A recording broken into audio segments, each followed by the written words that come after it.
Okay, here we are inside Matrix. I have several items out there. We're going to showcase the gumball, and most of it you probably already know, but there's probably some things that you might find new here.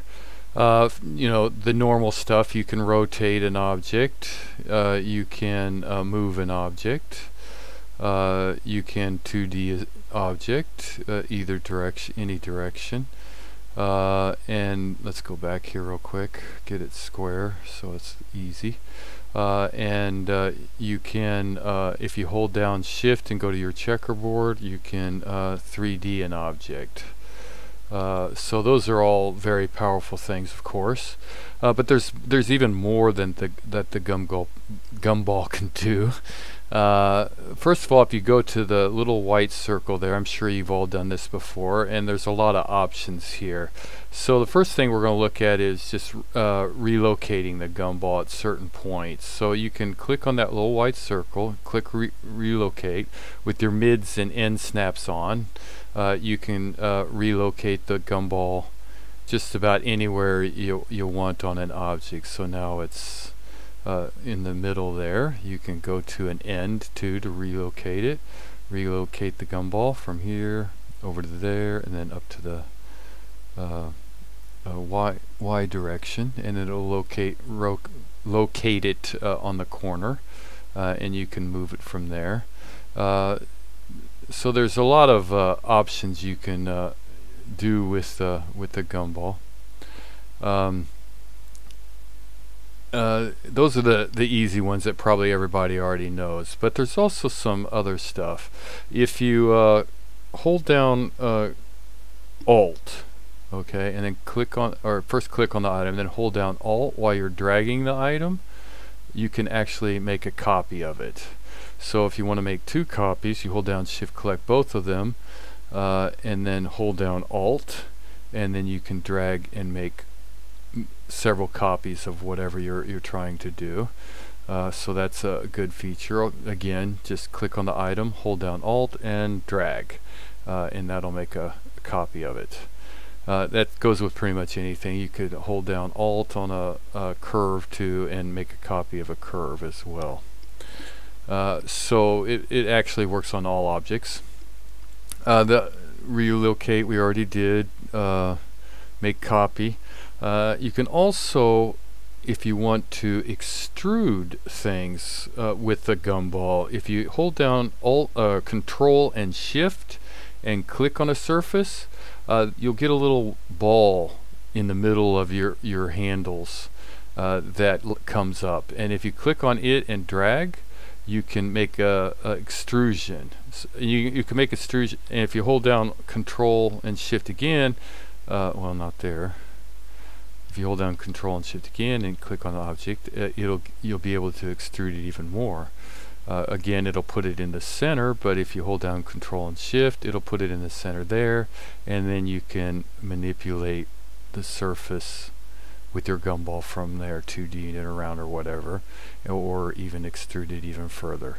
And then again, you can also use the rotating commands like that. But now it's you know, if you wanted to drag it up, it's not really lined up. You'd have to use the checkerboard, but you don't have to.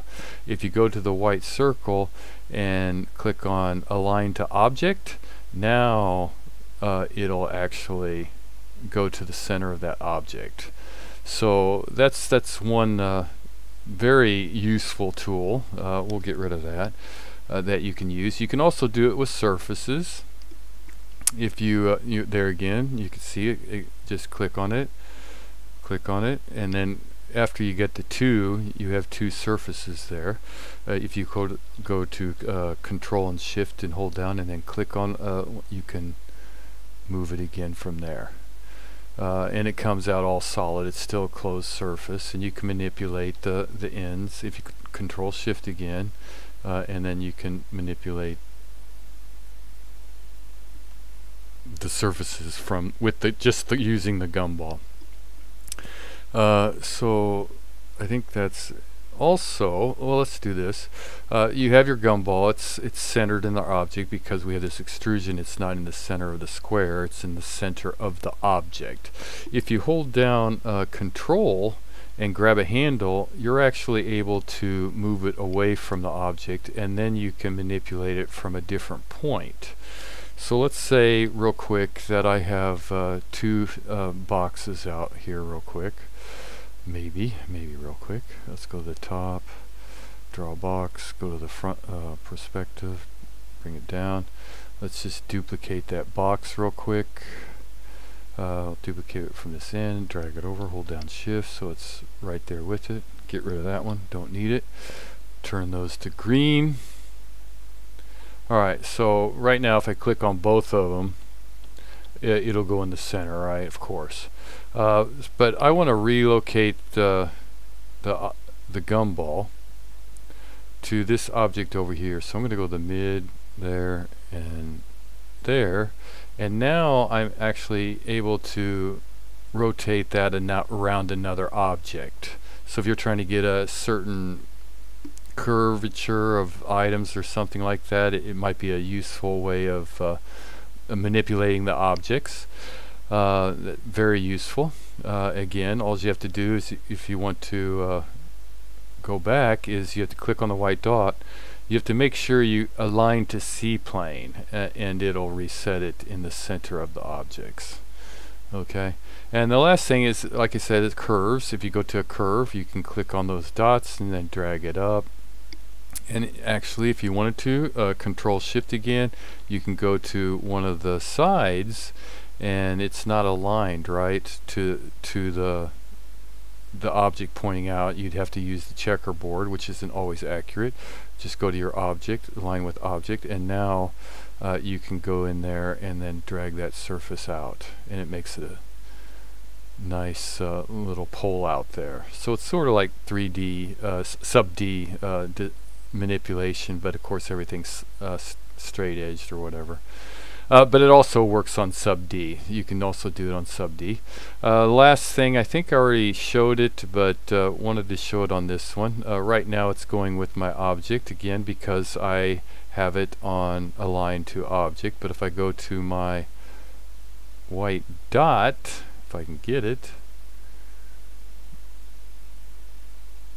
go to my white dot, I can relocate it C plane, and now it's in the center of the object. So there's quite a bit of usefulness of the gumball that we all probably overlook. So I just wanted to show that off, and hope it helps you. If it does, please leave me a like, subscribe, and a comment below. Thank you very much for watching. Hope it helps. Good designing.